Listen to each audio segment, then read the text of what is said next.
the depopulated DMD controller high voltage section for the Addams family board set. Someone had added solder to this fuse clip to try to get a better connection. I replaced it. And here we are with the Addams family's pre-DCS soundboard. And I've replaced all the capacitors on this board, including the 4700 microfarad power filter caps. There's a 22 microfarad cap there, and then the rest are either 47 microfarad or 100 microfarad right there. The DMD controller needed a high voltage power supply rehabilitation, so I have done that. All of the parts in the high voltage section, in addition to the two headers, have been replaced, and she is delivering the correct voltages. And I did measure the voltages, but the clear evidence is the display is working. And then the PowerDriver board also had a lack of 5 volts. That boiled down to a blown fuse at F113, and it was blown because BR2 had shorted 2 of the legs. So I replaced BR2, and while I was in there, I replaced BR1 also. I usually don't do that, but the old BR1 was pretty beat up, and the screw wasn't going through the darn thing, so I said the heck with it and replaced it. Also replaced C5 and C11, which was a little domed more than normal, and that usually happens because the connector is misplaced for some period of time.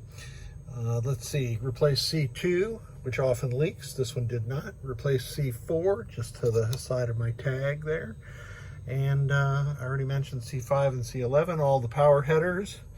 This is power, GI in, GI out, out.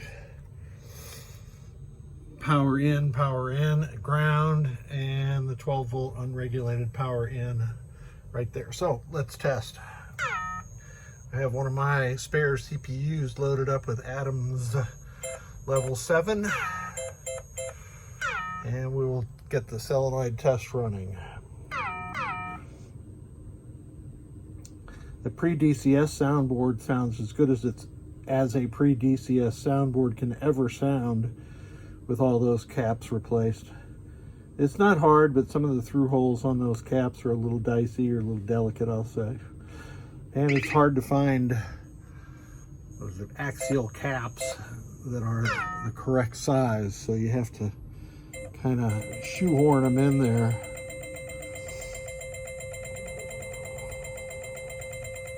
I'd rather shoehorn an axial cap than spread the legs on a radial cap.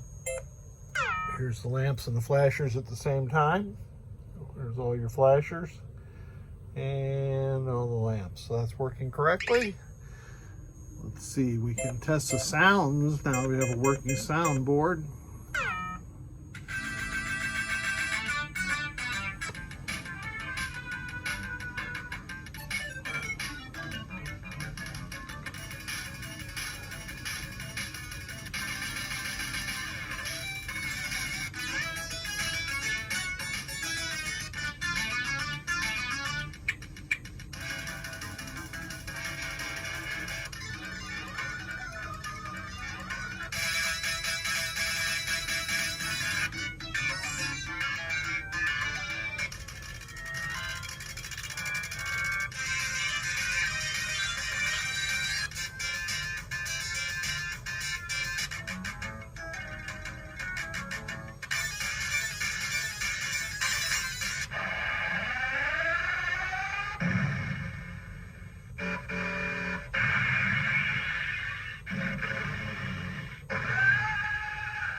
All right, thank goodness.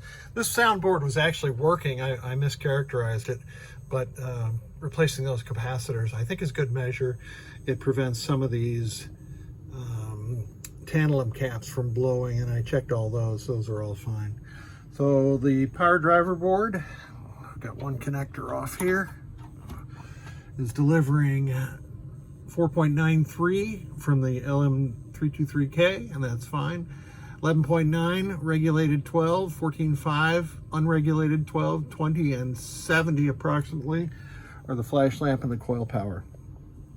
So this one is good to go. I thank you so much for sending it, and take care.